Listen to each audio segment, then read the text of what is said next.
Hi, everybody. Okay, I want to bring this to you today because I feel very strongly about what's going on in Venezuela.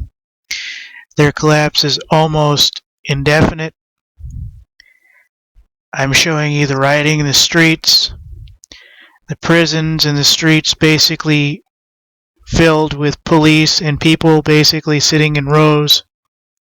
People lined up for what is just miles for food. Stores empty for what seems to be probably months without end. I'm sure at some point they said it would never happen to them too. Well, this is their future, folks. There is some hope that good nations are coming together to help out, but doesn't seem like anything major is going to happen anytime soon. And it seems like Venezuela has almost already fallen. And it is unfortunately due to socialism and it being mismanaged. This is what happens when you make everybody equal, folks. There's nowhere else to go but down. I'm not saying it can't work to some degree, but it has yet to work. There's rioting in the streets.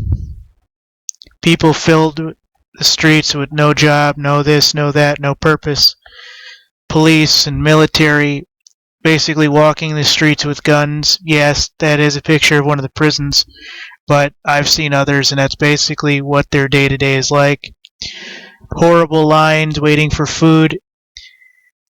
As you see, the lines go all the way up those gangways or whatever you want to call them, all the way through to the store. And there are stores that are virtually empty. So this is America's future if we do not do something worthwhile to correct it.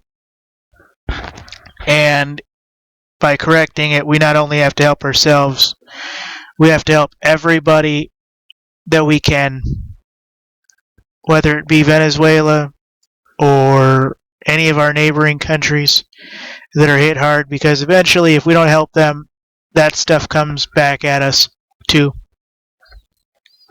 You know, everybody says, oh, you're not a Christian, you believe in karma. I do believe in karma. I do believe that what you put out in the universe does come back to bite you eventually, whether it be good or bad.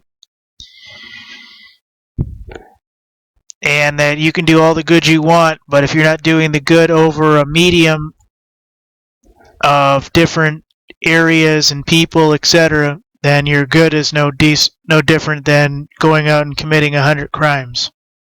I'm not saying everybody needs to be in Greenpeace, but just paying your bills and just sitting around doing nothing is not the way to go. If you can afford to do something, you should do it. Taking over wildlife refuges is not the answer either. But this is America's future, folks, if we do not do something.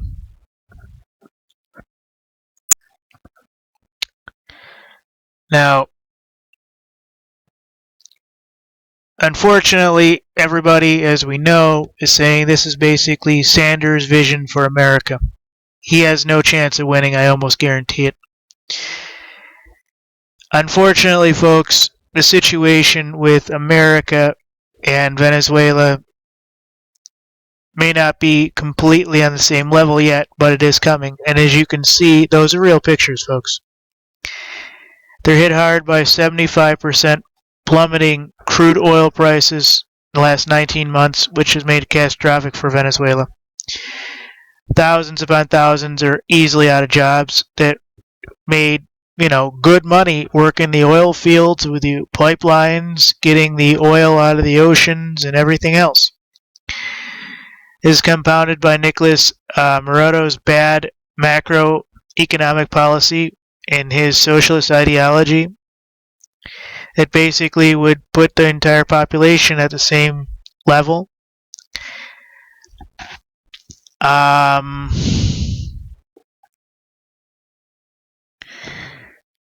There's all kinds of things, folks. Basically, this has been going on for nearly 4 decades since the first socialist president, Hugo Chavez, was elected in 1998, but it has become increasingly worse.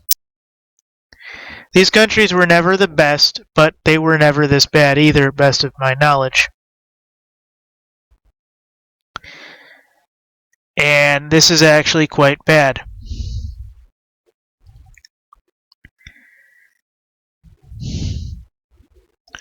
In Venezuela, the political, fiscal, and humanitarian crisis is made worse by the inability for a political system at present to address any situations.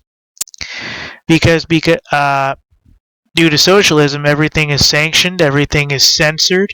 If you dare to go across the grain, you are held accountable for mental illness or inability to work with the parties in place and any number of things, folks. Grassroots groups are aware that the irresponsible socialist administration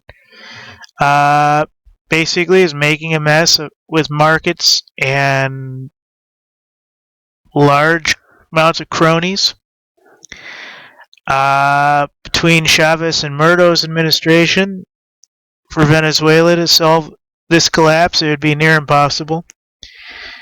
Everybody's calling for Murdo's resignation or a constitutional amendment referendum that basically would call for a constitutional assembly. That's pretty much what America's doing with the Convention of the States project. In recent weeks, Venezuela and Russia have tried to lobby Saudi Arabia and other major producers into agreeing to crude oil output cuts, but OPEC's 5 largest producers are not interested: Iran, Iraq, Kuwait, Saudi Arabia, and United Arab Emirates. And that's basically running 70% of the daily output.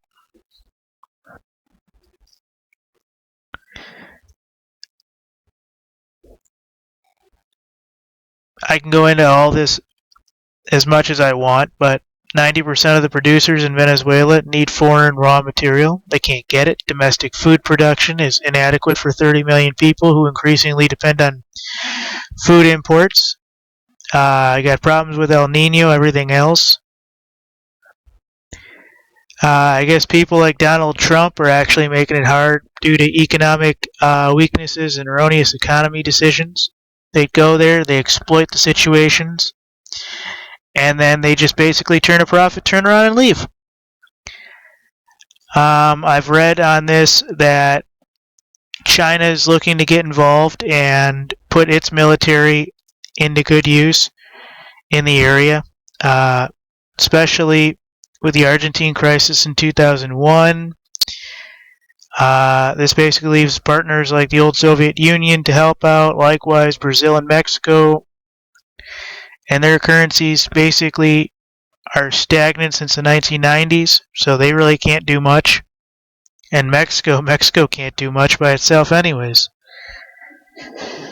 So it's up to everybody to come together to put boots on the ground to stop these countries from collapsing. And so when we get massive influx from Saudi Arabia, from Syria, and everywhere else, those countries wouldn't look like this if when we went in with troops on the ground, it wasn't to take over local heroin fields and local coca field farms, to basically claim it under a war on terrorism. Instead, we go there under humanitarian missions, and we flip a bunch of companies that can feed these people and get them jobs, get their industries up and running, and we actually can do something worth a damn. Or else we will be next. This is Venezuela, folks. I highly doubt a whole long list of people are at work.